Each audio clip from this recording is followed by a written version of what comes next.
How to deposit on Kraken.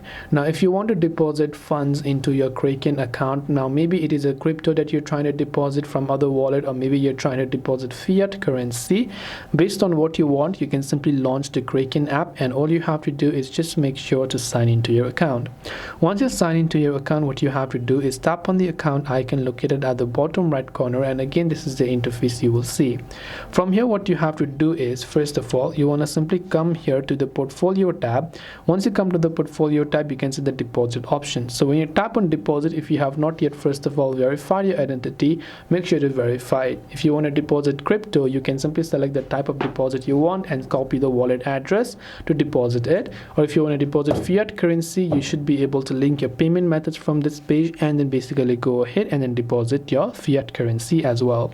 This way you should be able to go ahead and then basically deposit funds or anything on Kraken. If you have any questions, feel free to leave them down. Thanks for watching and see you in the next video.